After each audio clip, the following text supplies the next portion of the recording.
Hello guys, कैसे हो आप सभी। I hope you are well. Today's video is related to problem and solutions task 2। आज ਦੀ video ਵਿੱਚ ਆਪਾਂ ਕਰਾਂਗੇ ਜੀ ਟਾਸਕ 2 ਦੇ ਪ੍ਰੋਬਲਮ ਐਂਡ ਸੋਲੂਸ਼ਨ ਦੇ ਰਿਗਾਰਡਿੰਗ। ਅਗਰ ਤੁਹਾਨੂੰ ਕੋਈ ਟਾਸਕ ਆਂਦਾ ਤਾਂ ਤੁਸੀਂ ਉਸ ਨੂੰ ਕਿਸ ਤਰ੍ਹਾਂ ਅਟੈਂਪਟ ਕਰ ਸਕਦੇ ਹੋ। ਜੋ ਵੀ ਮੈਂ ਤੁਹਾਨੂੰ ਸਟਰਕਚਰਸ ਪ੍ਰੋਵਾਈਡ ਕਰਵਾਉਂਗੀ ਵੀ ਅਗਰ ਤੁਸੀਂ ਇਸ ਤਰ੍ਹਾਂ ਕਰਦੇ ਹੋ ਤਾਂ ਤੁਹਾਡੇ 6.5 ਜੋ ਬੈਂਡਸ ਨੇ ਉਹ ਆਬਵੀਅਸਲੀ ਆਉਣਗੇ ਹੀ ਆਉਣਗੇ। ਇਹ ਜਸਟ ਸੇਮ ਚੀਜ਼ ਤੁਸੀਂ ਫੋਲੋ ਕਰਨੀ ਆ ਤਾਂ ਹੀ ਤੁਸੀਂ 6.5 ਬੈਂਡ ਸਕੋਰ ਲੈ ਸਕਦੇ ਹੋ। ਅਦਰਵਾਈਜ਼ ਤੁਸੀਂ 6 ਵੀ ਆ ਸਕਦੇ ਨੇ ਤੁਹਾਡੇ ਇਸ ਦੇ ਨਾਲ, ਕਿਉਂਕਿ ਇਹ ਸਟਰਕਚਰਸ ਨੇ ਮੈंने ਖੁਦ ਵੀ ਫੋਲੋ ਕੀਤਾ ਸੀ ਤੇ ਮੇਰੇ ਖੁਦ ਦੇ 7.5 ਨੇ ਰਾਈਟਿੰਗ ਦੇ ਵਿੱਚੋਂ। ਐਂਡ ਬਹੁਤ ਸਾਰੇ ਸਟੂਡੈਂਟਸ ਨੂੰ ਮੈंने ਇਹੀ ਸਟਰਕਚਰਸ ਕਿਹਾ ਅਪਲਾਈ ਕਰਨ ਵਾਸਤੇ ਤੇ ਉਹਨਾਂ ਦੇ 6.5 6 7 सभी ਦੇ ਇੱਦਾਂ ਹੀ ਰਹੇ ਨੇ। ਸੋ ਡੈਟ ਇਹ ਜੋ ਸਟਰਕਚਰਸ ਮੈਂ ਤੁਹਾਨੂੰ ਪ੍ਰੋਵਾਈਡ ਕਰਵਾਉਣ ਜਾ ਰਹੀ ਹਾਂ ਉਹਦੇ ਅੰਦਰ ਤੁਸੀਂ ਜੇ ਇਹ ਯੂਜ਼ ਕਰੋਗੇ ਤਾਂ ਤੁਸੀਂ ਇਹਦਾ ਰਿਜ਼ਲਟ ਵੀ ਦੇਖ ਸਕਦੇ ਹੋ, ਕਿਉਂਕਿ ਮੋਸਟ ਆਫ ਸਟੂਡੈਂਟਸ ਕੋਈ ਨਾ ਕੋਈ ਹਰੇਕ ਹੀ ਤੋਂ ਕੋਚਿੰਗ ਲੈਂਦਾ ਹੀ ਆ, ਕਿਸੇ ਨਾ ਕਿਸੇ ਇੰਸਟੀਟਿਊਟ ਦੇ ਤੁਸੀਂ ਜਾ ਰਹੇ ਹੋ। ਤਾਂ ਜਦੋਂ ਵੀ ਤੁਹਾਡਾ ਸੈਟਰਡੇ ਨੂੰ ਮੌਕ ਟੈਸਟ ਹੁੰਦਾ ਉਸ ਟਾਈਮ ਤੁਸੀਂ ਅਗਰ ਤੁਹਾਡੇ ਕੋਲ ਪ੍ਰੋਬਲਮ ਸੋਲੂਸ਼ਨ ਦਾ ਕੋਈ ਐਸੇ ਆਂਦਾ ਵਾ ਟਾਸਕ ਆਂਦਾ ਤਾਂ ਤੁਸੀਂ ਉਹਦੇ ਵਿੱਚ ਇਹ ਸਟਰਕਚਰ ਫੋਲੋ ਕਰਕੇ ਦੇਖ ਸਕਦੇ ਹੋ। ਤੁਹਾਡੇ ਬੈਂਡ ਸਕੋਰ ਜ਼ਰੂਰ ਹੀ ਇੰਪਰੂਵ ਹੋਣਗੇ। ਅਗਰ ਤੁਹਾਡੇ ਪਹਿਲਾਂ 5.5 ਬੈਂਡ ਸਕੋਰ ਆ ਰਹੇ ਨੇ ਰਾਈਟਿੰਗ ਦੇ ਵਿੱਚੋਂ ਮੌਕ ਟੈਸਟ ਦੇ ਵਿੱਚੋਂ, ਅਗਰ ਤੁਸੀਂ ਇਸ ਸਟਰਕਚਰ ਨੂੰ ਫੋਲੋ ਕਰੋਗੇ ਤਾਂ ਤੁਹਾਡੇ ਓਬਵੀਅਸਲੀ 6 ਜਾਂ 6.5 ਬੈਂਡ ਸਕੋਰ ਆਣਗੇ ਅਗਰ ਤੁਸੀਂ ਗ੍ਰਾਮੈਟੀਕਲ ਮਿਸਟੇਕਸ ਨਹੀਂ ਕਰਦੇ। So let's start. ਆਪਾਂ ਹੁਣ ਸਟਾਰਟ ਕਰਦੇ ਹਾਂ ਜੀ। ਲਾਈਕ ਆਪਣੇ ਕੋਲ problem and solution the task ਹੈ ਜੀ।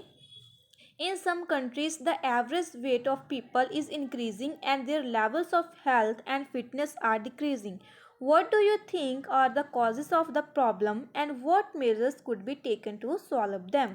ਹੁਣ ਦੇਖੋ ਸਾਰਿਆਂ ਨੂੰ ਪਤਾ ਜੀ ਇਨ ਸਮ ਕੰਟਰੀਜ਼ ਕਹਿੰਦੇ ਵੀ ਮਤਲਬ ਕੁਝ ਕੁ ਕੰਟਰੀ ਦੇ ਵਿੱਚ ਜਿਹੜੀ ਵੇਟ ਆ ਆਪਣੇ ਕੋਲ weight of people is increasing, weight ਵੱਧਦਾ ਜਾ ਰਿਹਾ ਲੋਕਾਂ ਦਾ। And their level of health and fitness are decreasing, ਜੋ ਉਹਨਾਂ ਦਾ ਫਿਟਨੈਸ ਦਾ ਲੈਵਲ ਆ ਉਹ ਡਿਕਰੀਜ਼ ਹੋ ਰਿਹਾ।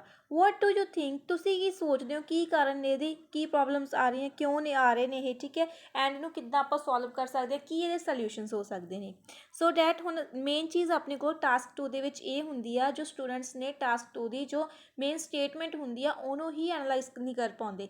ਅੱਛੇ ਤਰੀਕੇ ਨਾਲ ਤੁਸੀਂ 2 to 3 ਟਾਈਮਸ ਸਟੇਟਮੈਂਟਸ ਨੂੰ ਰੀਡ ਆਊਟ ਕਰੋ ਤਾਂ ਓਬਵੀਅਸਲੀ ਤੁਹਾਡੇ ਕੋਲ ਆਪਣੇ ਆਪ ਕੁਐਸਚਨ ਆ ਜਾਂਦੇ ਨੇ ਸਾਹਮਣੇ ਵੀ ਤੁਸੀਂ ਇਹਦੇ ਵਿੱਚ ਲਿਖਣਾ ਕੀ ਆ। ਕਿਉਂਕਿ ਸਮਟਾਈਮ ਸਟੂਡੈਂਟਸ ਕੀ ਹੁੰਦੇ ਨੇ ਇਹਨਾਂ ਅੰਦਰ ਹੀ ਮਤਲਬ ਜਦੋਂ ਸਟੇਟਮੈਂਟ ਨੂੰ ਪੜ੍ਹਦੇ ਆ ਤਾਂ ਕਨਫਿਊਜ਼ ਹੋ ਜਾਂਦੇ ਨੇ, ਉਹਨਾਂ ਨੂੰ ਇਹ ਨਹੀਂ ਪਤਾ ਲੱਗਦਾ ਡਿਮਾਂਡ ਆਫ ਕੁਐਸਚਨ ਕੀ ਆ, ਕੁਐਸਚਨ ਨੇ ਡਿਮਾਂਡ ਕੀ ਕੀਤੀ ਆ, ਤੁਸੀਂ ਕੀ ਚੀਜ਼ ਰਾਈਟ ਡਾਊਨ ਕਰਨੀ ਆ ਉਹਦੇ ਅੰਦਰ। ਇਹ ਚੀਜ਼ ਸਮਝਣੀ ਬਹੁਤ ਜ਼ਿਆਦਾ ਜ਼ਰੂਰੀ ਆ। ਇਸ ਤੋਂ ਜਦੋਂ ਤੁਸੀਂ ਟਾਸਕ ਸਟਾਰਟ ਕਰਨ ਲੱਗਦੇ ਹੋ, ਟਾਸਕ ਸਟਾਰਟ ਕਰਨ ਤੋਂ ਬਾਅਦ ਤੁਸੀਂ ਸਭ ਤੋਂ ਪਹਿਲਾਂ ਦੀ ਪਲੈਨਿੰਗ ਜ਼ਰੂਰ ਕਰੋ। ਪਲੈਨਿੰਗ ਦੇ ਵਿੱਚ ਇੰਟਰੋਡਕਸ਼ਨ ਤੁਸੀਂ ਕੀ ਲਿਖੋਗੇ, ਬੋਡੀ ਪੈਰਾਗ੍ਰਾਫ 1 ਦੇ ਵਿੱਚ ਤੁਸੀਂ ਕੀ ਲਿਖੋਗੇ, ਬੋਡੀ ਪੈਰਾਗ੍ਰਾਫ 2 ਐਂਡ ਕਨਕਲੂਜਨ, ਉਹਨੂੰ ਰਫ ਇੱਕ ਪੇਜ ਦੇ ਉੱਤੇ ਲਿਖ ਲਓ। ਕਿਉਂਕਿ ਜੋ ਪਲੈਨਿੰਗ ਹੁੰਦੀ ਆ ਬਹੁਤ ਜ਼ਿਆਦਾ ਕੰਪਲਸਰੀ ਰੋਲ ਪਲੇ ਕਰਦੀ ਹੈ ਤੁਹਾਡੇ ਟਾਸਕ 2 ਦੇ ਵਿੱਚ। ਕਿਉਂਕਿ ਜਦੋਂ ਤੁਸੀਂ ਪਲੈਨਿੰਗ ਕਰ ਲੈਂਦੇ ਹੋ ਤਾਂ ਤੁਹਾਨੂੰ ਟਾਸਕ ਦਾ ਪਤਾ ਹੁੰਦਾ ਵੀ ਤੁਸੀਂ ਪੂਰੇ ਟਾਸਕ ਦੇ ਵਿੱਚ ਕੀ ਚੀਜ਼ ਲਿਖਣੀ ਆ, ਕੀ ਚੀਜ਼ ਰਾਈਟ ਡਾਊਨ ਕਰਨੀ ਆ। ਸੋ ਡੈਟ ਤੁਹਾਡਾ ਟਾਈਮ ਵੀ ਵੇਸਟ ਨਹੀਂ ਹੁੰਦਾ, ਟਾਈਮ ਮੈਨੇਜਮੈਂਟ ਵੀ ਤੁਸੀਂ ਕਰ ਸਕਦੇ ਹੋ। ਦੈਨ ਹੁਣ ਆਪਾਂ ਇਹਦੇ ਵਿੱਚ ਕਿੱਦਾਂ ਲਿਖ ਸਕਦੇ ਹਾਂ ਪ੍ਰੋਬਲਮ ਐਂਡ ਸੋਲਿਊਸ਼ਨ ਦਾ। ਤੁਹਾਨੂੰ ਕੋਈ ਵੀ ਐਸੇ ਆ ਜਾਏ ਜੀ, ਕੋਈ ਵੀ ਟਾਸਕ 2 ਦੇ ਵਿੱਚ ਤੁਹਾਨੂੰ ਟਾਈਪ ਆ ਜਾਏ ਪ੍ਰੋਬਲਮ ਐਂਡ ਸੋਲਿਊਸ਼ਨ ਦੇ ਰਿਗਾਰਡਿੰਗ, ਤਾਂ ਤੁਸੀਂ ਸੇਮ ਸਟਰਕਚਰ ਫੋਲੋ ਕਰ ਸਕਦੇ ਹੋ। ਇੰਟਰੋਡਕਸ਼ਨ ਦੇ ਵਿੱਚ ਤੁਸੀਂ ਕੀ ਲਿਖ ਸਕਦੇ ਹੋ ਜੀ। In many nations around the world, declining health and lack of fitness are become very common among people. ਕੋਈ ਵੀ ਜਿਹੜੀ ਤੁਹਾਡੀ ਜਰਨਲ ਲਾਈਨ ਹੁੰਦੀ ਹੈ ਪ੍ਰੋਬਲਮ ਐਂਡ ਸੋਲਿਊਸ਼ਨ ਦੇ ਵਿੱਚ ਤੁਸੀਂ ਉਹ ਚੀਜ਼ ਲਿਖ ਸਕਦੇ ਹੋ। ਐਂਡ ਅਗਰ ਤੁਸੀਂ ਚਾਹੁੰਦੇ ਹੋ ਪ੍ਰੋਪਰ ਸਪੈਸੀਫਿਕ ਵੀ ਮੈਂ ਇੰਟਰੋਡਕਸ਼ਨ 'ਤੇ ਅਲੱਗ ਵੀਡੀਓ ਬਣਾ ਦਾਂ ਤਾਂ ਮੈਂ ਇੰਟਰੋਡਕਸ਼ਨ ਜਿਹਦੇ ਵਿੱਚ ਤੁਹਾਨੂੰ 5 to 6 ਟਾਈਪ ਦੀ ਮੈਂ ਇੰਟਰੋਡਕਸ਼ਨ ਦੱਸੂੰਗੀ ਜਿਹਦੇ ਅੰਦਰ ਤੁਸੀਂ ਕੋਈ ਵੀ ਟਾਸਕ ਦੇ ਵਿੱਚ ਉਹਨੂੰ ਐਪਲੀਕੇਬਲ ਕਰ ਸਕਦੇ ਹੋ। ਅਗਰ ਤੁਸੀਂ ਚਾਹੁੰਦੇ ਹੋ ਵੀ ਤੁਹਾਨੂੰ ਇੰਟਰੋਡਕਸ਼ਨ ਦੇ ਰਿਗਾਰਡਿੰਗ ਕੋਈ ਵੀਡੀਓ ਮਿਲੇ ਤਾਂ ਤੁਸੀਂ ਮੈਨੂੰ ਕਮੈਂਟ ਸੈਕਸ਼ਨ 'ਚ ਜ਼ਰੂਰ ਦੱਸਿਓ। ਦੈਨ ਇਹਦੇ ਵਿੱਚ ਇੰਟਰੋਡਕਸ਼ਨ ਲਾਈਨ ਲਿਖੀ ਹੈ ਜੀ। ਉਸ ਤੋਂ ਬਾਅਦ ਲਿਖਿਆ ਆਪਾਂ there are a number of causes of this but certain measures could be taken to alleviate this problem which I will discuss in upcoming paragraphs. Introduction ਦੇ ਵਿੱਚ ਤੁਹਾਡੇ 40 to 45 ਵਰਡਸ ਹੁੰਦੇ ਨੇ ਜੀ ਮੋਸਟ ਆਫ। ਦੈਨ ਤੁਸੀਂ ਇਹਦੇ ਵਿੱਚ cover out ਕਰ ਸਕਦੇ ਹੋ। ਪਹਿਲਾਂ ਜਨਰਲ ਲਾਈਨ ਲਿਖਣੀ ਆ ਜੀ, ਉਸ ਤੋਂ ਬਾਅਦ ਮੇਨ ਕੀ ਸੀ there are number of causes, ਇਹਦੇ ਬਹੁਤ ਸਾਰੇ ਕਾਰਨ ਨੇ of this but certain major, ਪਰ ਕੁਛ ਕੁ ਮੇਜਰਸ ਨੇ could be taken to alleviate, alleviate ਮਤਲਬ ਘਟਾਉਣਾ ਵੀ, ਇਹਨੂੰ ਘਟਾਉਣ ਵਾਸਤੇ ਕੁਛ ਕੁ ਮੇਜਰਸ ਕੀਤੇ ਜਾਣੇ ਚਾਹੀਦੇ ਆ ਦਿਸ ਪ੍ਰੋਬਲਮ, ਜਿਹੜੇ ਕਿ ਮੈਂ ਅਗਲੇ ਪੈਰਾਗ੍ਰਾਫ ਦੇ ਵਿੱਚ ਐਕਸਪਲੇਨ ਕਰੂੰਗਾ। ਨੈਕਸਟ ਬੋਡੀ ਪੈਰਾਗ੍ਰਾਫ 1 ਦੇ ਵਿੱਚ ਆਪਾਂ ਕੀ ਜੀ ਕੋਈ ਵੀ ਕਨੈਕਟਰ ਤੁਸੀਂ ਲਗਾ ਸਕਦੇ ਹੋ। ਲਾਈਕ ਮੈंने ਟੂ ਕਮੈਂਸ ਵਿਦ ਕਨੈਕਟਰ ਲਗਾਇਆ, two commas with there are several causes of this situation. ਜਦੋਂ ਤੁਸੀਂ ਸਟਾਰਟਿੰਗ ਲਾਈਨ ਕਰਦੇ ਹੋ ਤੁਸੀਂ ਉਹਦੇ ਵਿੱਚ ਲਿਖ ਸਕਦੇ ਹੋ ਦੇਅਰ ਆਰ ਸੈਵਰਲ ਮਤਲਬ ਬਹੁਤ ਸਾਰੇ ਇਹਦੇ ਕਾਰਨ ਨੇ ਸਿਚੁਏਸ਼ਨ ਦੇ। ਕੀ ਕਾਰਨ ਨੇ ਜੀ ਆਪਣੇ ਕੋਲੇ।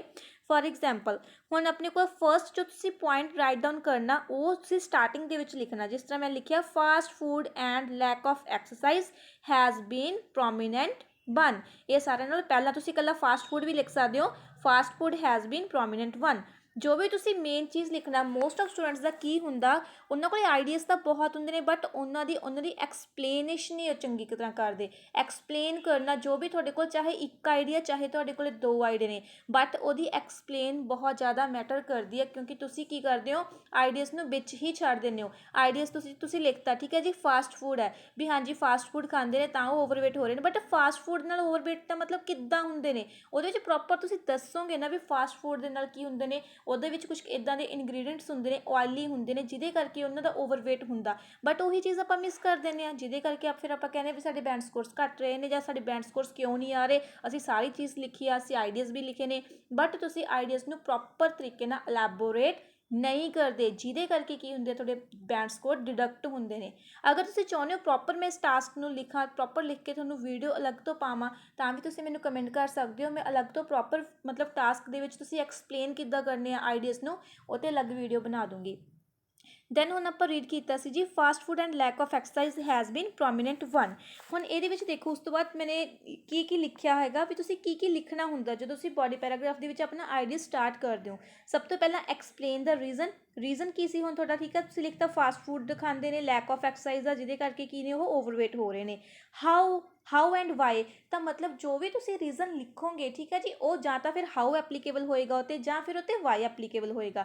ਹੁਣ ਫਾਸਟ ਫੂਡ ਆਪਾਂ ਕਹਿਤਾ ਫਾਸਟ ਫੂਡ ਖਾਂਦੇ ਨੇ ਇਸੇ ਕਰਕੇ ਉਹ ਓਵਰਵੇਟ ਹੋ ਰਹੇ ਨੇ, ਬਟ ਹਾਊ ਕਿਵੇਂ ਓਵਰਵੇਟ ਹੋ ਰਹੇ ਨੇ ਉਹਨੂੰ ਐਕਸਪਲੇਨ ਕਰੋ ਪ੍ਰੋਪਰ ਤਰੀਕੇ ਨਾਲ। ਐਕਸਪਲੇਨ ਕਰੋਗੇ ਨਾ ਵੀ ਉਹਦੇ ਵਿੱਚ ਇਨਗਰੀਡੀਐਂਟਸ ਹੁੰਦੇ ਨੇ, ਆਇਲੀ ਇਨਗਰੀਡੀਐਂਟਸ ਹੁੰਦੇ ਨੇ ਜਿਹੜੇ ਕਿ ਸਾਡੀ ਹੈਲਥ ਲਈ ਵਧੀਆ ਨਹੀਂ ਹੁੰਦੇ, ਬੈਨੀਫੀਸ਼ੀਅਲ ਨਹੀਂ ਹੁੰਦੇ, ਇਸ ਕਰਕੇ ਕੀ ਹੁੰਦੇ ਨੇ ਉਹ ਓਵਰਵੇਟ ਹੁੰਦੇ ਨੇ। ਉਸ ਤੋਂ ਬਾਅਦ ਜਦੋਂ ਤੁਸੀਂ ਹਾਊ ਐਂਡ ਵਾਈ ਦੇ ਵਿੱਚ ਇੱਕ ਚੀਜ਼ ਐਪਲੀਕੇਬਲ ਕਰਤੀ, ਉਸ ਤੋਂ ਬਾਅਦ ਉਹਦਾ ਰਿਜ਼ਲਟ ਨਿਕਲੋ, ਰਿਜ਼ਲਟ ਵਿੱਚ ਉਹੀ ਲਿਖਣਾ ਐਜ਼ ਅ ਰਿਜ਼ਲਟ ਜਾਂ ਫਿਰ ਐਜ਼ ਅ ਕੌਨਸੀਕੁਐਂਸ ਕੀ ਹੁੰਦੇ ਨੇ ਉਹ ਓਵਰਵੇਟ ਹੁੰਦੇ ਨੇ। ਉਸ ਤੋਂ ਬਾਅਦ ਅਗਰ ਤੁਹਾਨੂੰ ਕੋਈ ਐਗਜ਼ਾਮਪਲ ਆਉਂਦੀ ਆ ਤੁਸੀਂ ਐਗਜ਼ਾਮਪਲ ਵੀ ਇਨਕਲੂਡ ਕਰ ਸਕਦੇ ਹੋ। ਅਤੇ ਕਲੋਜ਼ਿੰਗ ਪੁਆਇੰਟ ਬਹੁਤ ਜ਼ਿਆਦਾ ਇੰਪੋਰਟੈਂਟ ਆ। ਕਲੋਜ਼ਿੰਗ ਪੁਆਇੰਟ ਦਾ ਮਤਲਬ ਇਹ ਆ ਜੋ ਵੀ ਤੁਸੀਂ ਪੁਆਇੰਟ ਸਟਾਰਟ ਕੀਤਾ ਉਹਨੂੰ ਹੀ ਕਲੋਜ਼ ਕਰੋ। ਉਸ ਜਿਵੇਂ ਦੇਅਰਫੋਰ ਨਾਲ ਆਪਾਂ ਕਲੋਜ਼ ਕਰਦੇ ਹਾਂ, ਠੀਕ ਹੈ, ਦੇਅਰਫੋਰ ਨਾਲ ਤੁਸੀਂ ਕਲੋਜ਼ ਕਰ ਸਕਦੇ ਹੋ, ਡਜ਼ ਨਾਲ ਕਲੋਜ਼ ਕਰ ਸਕਦੇ ਹੋ, ਹੈਂਸ ਨਾਲ ਕਲੋਜ਼ ਕਰ ਸਕਦੇ ਹੋ, ਹੈਂਸ ਪੀਪਲ ਬਿਕਮ ਓਵਰਵੇਟ, ਇਸ ਕਰਕੇ ਉਹ ਬਣਦੇ ਜਾ ਰਹੇ ਨੇ ਓਵਰਵੇਟ, ਠੀਕ ਹੈ ਜੀ। ਤਾਂ ਕਲੋਜ਼ਿੰਗ ਪੁਆਇੰਟ ਤੁਹਾਡੇ ਪੁਆਇੰਟ ਦਾ ਬਹੁਤ ਜ਼ਿਆਦਾ ਜ਼ਰੂਰੀ ਆ। ਉਸ ਤੋਂ ਬਾਅਦ next what is more second, ਜੋ ਵੀ ਤੁਹਾਡਾ ਆਈਡੀਆ ਸੇਮ ਤੁਸੀਂ ਇੱਦਾਂ ਹੀ ਉਹਦੀ ਵੀ ਐਕਸਪਲੇਨ ਕਰਨੀ ਆ। ਉਸ ਤੋਂ ਬਾਅਦ ਲਾਸਟ ਦੇ ਉੱਤੇ ਕਲੋਜ਼ਿੰਗ ਪੁਆਇੰਟ ਦੇਣਾ। ਤਾਂ ਇੱਦਾਂ ਤੁਹਾਡਾ ਬੋਡੀ ਪੈਰਾਗ੍ਰਾਫ 1 ਕੰਪਲੀਟ ਹੋ ਜਾਏਗਾ। ਬੋਡੀ ਪੈਰਾਗ੍ਰਾਫ 2 ਦੇ ਵਿੱਚ ਹੁਣ ਆਪਾਂ ਵੇਰੀਅਸ ਪੋਸੀਬਲ ਸੋਲਿਊਸ਼ਨਸ ਦੇਣੇ ਨੇ, ਤਾਂ ਸਟਾਰਟਿੰਗ ਆਪਾਂ ਉਹੀ ਕਰ ਸਕਦੇ ਹਾਂ, various possible solutions of action could be taken in order to tackle the ਅਬਬ। ਹੁਣ ਇੱਥੇ ਆਪਾਂ ਪ੍ਰੋਬਲਮ ਨਹੀਂ ਲਿਖੀ, ਦੇਖੋ ਇੱਥੇ ਆਪਾਂ ਅਬਬ ਲਿਖਤਾ, ਤੇ ਇਹਦੇ ਨਾਲ ਤੁਹਾਡੀ ਵਕੈਬ ਵੀ ਕੀ ਹੋ ਰਹੀ ਹੈ ਐਡ। ਤੁਸੀਂ ਸੇਮ ਸਟਰਕਚਰ ਫੋਲੋ ਕਰ ਸਕਦੇ ਹੋ ਬਿਲਕੁਲ ਐਜ਼ ਇਟ ਇਜ਼। ਅਗਰ ਤੁਹਾਨੂੰ ਪ੍ਰੋਬਲਮ ਐਂਡ ਸੋਲਿਊਸ਼ਨ ਦਾ ਕੋਈ ਵੀ ਐਸੇ ਆਉਂਦਾ, ਟਾਸਕ ਆਉਂਦਾ, ਤੁਸੀਂ ਸੇਮ ਇਹ ਸਟਰਕਚਰ ਉੱਤੇ ਫੋਲੋ ਕਰ ਸਕਦੇ ਹੋ। Firstly people should do exercise. ਆਪਾਂ ਜੋ ਵੀ ਆਪਣਾ ਆਈਡੀਆ ਸੀ, ਜਿਸ ਤਰ੍ਹਾਂ ਆਪਾਂ ਉੱਪਰ ਓਵਰਵੇਟ ਦਾ ਲਿਖਿਆ ਤਾਂ ਉਹਦੇ ਵਿੱਚ ਲਿਖਾਂਗੇ ਵੀ ਐਕਸਰਸਾਈਜ਼ ਕਰਨੀ ਚਾਹੀਦੀ ਆ। ਇਹਦੇ ਵਿੱਚ ਵੀ ਸੇਮ ਚੀਜ਼ ਤੁਸੀਂ ਉੱਦਾਂ ਹੀ ਐਕਸਪਲੇਨ ਕਰਨੀ ਆ। ਪਹਿਲਾਂ ਤੁਹਾਡਾ ਮੇਨ ਪੁਆਇੰਟ ਆਏਗਾ, ਉਦੋਂ ਬਾਅਦ ਹਾਊ ਐਂਡ ਵਾਈ ਨਾਲ ਤੁਸੀਂ ਐਕਸਪਲੇਨ ਕਰੋਗੇ, ਉਸ ਤੋਂ ਬਾਅਦ ਐਜ਼ ਅ ਰਿਜ਼ਲਟ ਲਿਖੋਗੇ, ਉਸ ਤੋਂ ਬਾਅਦ ਤੁਹਾਡੀ ਐਗਜ਼ਾਮਪਲ ਆਏਗੀ, ਉਸ ਤੋਂ ਬਾਅਦ ਤੁਹਾਡਾ ਕਲੋਜ਼ਿੰਗ ਪੁਆਇੰਟ ਆਏਗਾ। ਤੇ ਬੋਡੀ ਪੈਰਾਗ੍ਰਾਫ 2 ਦੇ ਵਿੱਚ ਵੀ ਤੁਸੀਂ ਸੇਮ ਚੀਜ਼ ਕੀ ਕਰਨੀ ਹੈ ਜੀ, ਫੋਲੋ ਕਰਨੀ ਆ। ਸੇਮ ਚੀਜ਼ ਫੋਲੋ ਕਰੋਗੇ ਤਾਂ ਹੀ ਤੁਹਾਡੇ ਬੈਂਡ ਸਕੋਰਸ ਆਉਂਦੇ ਨੇ। ਮੇਨ ਚੀਜ਼ ਰਾਈਟਿੰਗ ਦੇ ਵਿੱਚ ਬੈਂਡ ਸਕੋਰ ਲੈਣਾ ਬਹੁਤ ਈਜ਼ੀ ਆ, ਮਤਲਬ ਕੋਈ ਟਫ ਨਹੀਂ ਹੈਗਾ। ਇੱਕ ਤਾਂ ਤੁਹਾਡੀ ਸੈਂਟੈਂਸ ਫਾਰਮੇਸ਼ਨ ਸਹੀ ਹੋਣੀ ਚਾਹੀਦੀ ਹੈ। ਜਿੰਨਾ ਸਟੂਡੈਂਟਸ ਦੀ ਸੈਂਟੈਂਸ ਫਾਰਮੇਸ਼ਨ ਸਹੀ ਆ ਫਿਰ ਵੀ ਉਹ 5.5 ਤੇ ਸਟਕ ਨੇ, ਉਹਨਾਂ ਦਾ ਮੇਨ ਰੀਜ਼ਨ ਇਹੀ ਹੁੰਦਾ ਜੋ ਉਹਨਾਂ ਦੇ ਆਈਡੀਆਜ਼ ਹੁੰਦੇ ਨੇ ਉਹਨਾਂ ਨੂੰ ਚੰਗੀ ਤਰ੍ਹਾਂ ਐਲੈਬੋਰੇਟ ਨਹੀਂ ਕਰਦੇ, ਜਿਹਦੇ ਕਰਕੇ ਉਹਨਾਂ ਦੇ ਬੈਂਡ ਸਕੋਰ ਡਿਡਕਟ ਹੁੰਦੇ ਨੇ ਰਾਈਟਿੰਗ ਦੇ ਵਿੱਚੋਂ।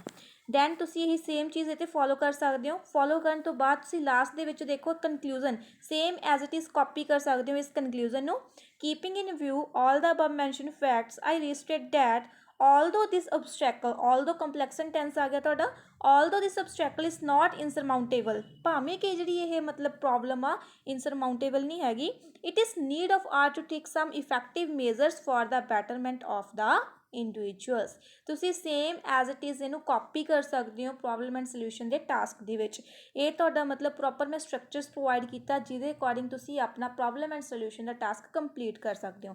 ਐਂਡ ਲਾਸਟ ਦੇ ਵਿੱਚ ਮੈਂ ਤੁਹਾਨੂੰ ਕੁਝ ਟਿਪਸ ਪ੍ਰੋਵਾਈਡ ਕੀਤੀਆਂ ਨੇ। ਜੋ ਵੀ ਤੁਹਾਡਾ ਟਾਸਕ 2 ਆ ਉਹਦੇ ਵਿੱਚ ਤੁਹਾਡੇ ਇਹ ਵਾਲੇ ਕੰਪਲੈਕਸ ਸੈਂਟੈਂਸ ਆਉਣੇ ਹੀ ਚਾਹੀਦੇ ਨੇ।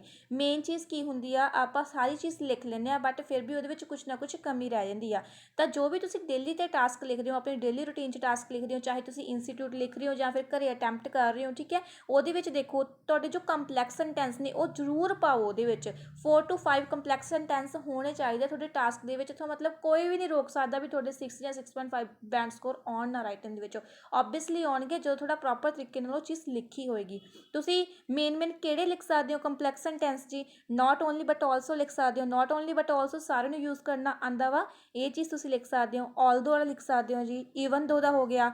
ਲਾਸਟ ਬਟ ਨਾਟ ਲੀਸਟ ਹਰ ਇੱਕ ਟਾਸਕ ਦੇ ਵਿੱਚ ਐਪਲੀਕੇਬਲ ਹੋ ਜਾਂਦਾ ਜੀ, last but not least. Regardless ਤੁਸੀਂ ਯੂਜ਼ ਕਰ ਸਕਦੇ ਹੋ, ਇਨ ਸਪਾਈਟ ਆਫ, ਡਿਸਪਾਈਟ ਆਫ, ਠੀਕ ਹੈ ਜੀ, ਇਹ ਚੀਜ਼ਾਂ ਤੁਸੀਂ ਯੂਜ਼ ਆਊਟ ਕਰ ਸਕਦੇ ਹੋ। ਜਾਂ ਫਿਰ ਮੋਸਟਲੀ ਆਪਾਂ ਇਫ ਵਾਲਾ ਸੈਂਟੈਂਸ ਕਹਿ ਲੈਂਦੇ ਜਿਹਨੂੰ ਆਪਾਂ ਕੰਡੀਸ਼ਨਲ ਸੈਂਟੈਂਸ ਕਹਿ ਦਿੰਦੇ ਆ, ਇਫ ਵਾਲਾ ਸੈਂਟੈਂਸ ਵੀ ਤੁਸੀਂ ਇਹਦੇ ਵਿੱਚ ਯੂਜ਼ ਕਰ ਸਕਦੇ ਹੋ। ਅਗਰ ਤੁਸੀਂ ਜਿਹੜੇ ਲਾਸਟ ਦੇ ਉੱਤੇ ਮੈਂ ਲਿਖੇ ਨੇ ਕੰਪਲੈਕਸੈਂਟ ਇਹ ਚੀਜ਼ਾਂ ਯੂਜ਼ ਕਰਦੇ ਹੋ ਅਤੇ ਇੱਦਾਂ ਹੀ ਸਟਰਕਚਰਸ ਨੂੰ ਫੋਲੋ ਕਰਦੇ ਹੋ ਜੋ ਚੀਜ਼ ਮੈਂ ਤੁਹਾਨੂੰ ਪ੍ਰੋਵਾਈਡ ਕੀਤੀ ਆ, ਤਾਂ ਓਬਵੀਅਸਲੀ ਤੁਹਾਡੇ ਜੋ ਬੈਂਡ ਸਕੋਰ ਨੇ ਉਹ 6.5 ਆਉਣਗੇ। ਅਗਰ ਤੁਹਾਡੀ ਸੈਂਟੈਂਸ ਫਾਰਮੇਸ਼ਨ ਦੀ ਕੋਈ ਮਿਸਟੇਕ ਨਹੀਂ ਹੈਗੀ, ਟੈਂਸਸ ਦੀ ਕੋਈ ਮਿਸਟੇਕ ਨਹੀਂ, ਅਤੇ ਤੁਹਾਡੇ ਜੋ ਰੀਜ਼ਨਸ ਨੇ ਉਹ ਸੋਲਿਡ ਨੇ, ਤਾਂ 6.5 ਆਉਣ ਤੋਂ ਤੁਹਾਨੂੰ ਬੈਂਡ ਸਕੋਰ ਆਉਣ ਤੋਂ ਕੋਈ ਨਹੀਂ ਰੋਕ ਸਕਦਾ। 6.5 ਬੈਂਡ ਸਕੋਰ ਤੁਹਾਡੇ ਓਬਵੀਅਸਲੀ ਆਉਣਗੇ। ਇਹ ਜੋ ਸਟਰਕਚਰ ਹੈ ਆਪਣੇ ਜੋ ਵੀ ਤੁਸੀਂ ਇੰਸਟੀਟਿਊਟਸ ਲੱਗੇ ਹੋਏ ਹੋ ਉੱਥੇ ਆਪਣਾ, ਚਾਹੇ ਅਗਰ ਤੁਹਾਡਾ ਮੌਕ ਟੈਸਟ ਦੇ ਵਿੱਚ ਨਹੀਂ ਆਉਂਦਾ ਵੈਸੇ ਹੀ ਕੋਈ ਟਾਸਕ ਚੱਕੋ, ਟਾਸਕ ਚੱਕ ਕੇ ਪ੍ਰੋਬਲਮ ਸੋਲਿਊਸ਼ਨ ਦਾ ਇਹ ਵਾਲਾ ਲਿਖੋ ਸਟਰਕਚਰ, ਉਹਦੇ ਵਿੱਚ ਉਹਨੂੰ ਫੋਲੋ ਕਰੋ ਐਂਡ ਉਸ ਤੋਂ ਬਾਅਦ ਆਪਣੇ ਟੀਚਰਸ ਨੂੰ ਚੈੱਕ ਕਰਵਾਓ। ਓਬਵੀਅਸਲੀ ਤੁਹਾਡੇ ਬੈਂਡ ਸਕੋਰ ਦੀ ਇੰਪਰੂਵਮੈਂਟ ਹੋਏਗੀ ਐਂਡ ਇਹ ਜੋ ਸਟਰਕਚਰ ਆ ਉੱਥੇ ਤੁਹਾਨੂੰ ਪਤਾ ਲੱਗ ਜਾਏਗਾ ਵੀ ਇਹ ਸਟਰਕਚਰ ਤੁਹਾਡਾ ਸਹੀ ਆ ਕਿ ਗਲਤ ਆ। ओके गाइस, आज की वीडियो वधिया लगी लाइक करियो, शेयर करियो, कमेंट करियो एंड मेरे चैनल को सब्सक्राइब कर लेना। अगर आप चाहते हो मैं सभी मतलब जितने भी टास्क 2 हैं सब पर आपको ऐसे स्ट्रक्चर्स प्रोवाइड करवा दूँ तो आप मेरे को कमेंट सेक्शन में बता देना। और अगर आपको इसकी PDF भी चाहिए जो चीज़ मैंने अभी आपको प्रोवाइड करवाई है तो आप व्हाट्सएप ग्रुप ज्वाइन कर सकते हो मेरा IELTS वाला, उसका जो लिंक है वो मैं आपको डिस्क्रिप्शन बॉक्स में दे दूँगी। Okay guys, take care, bye bye.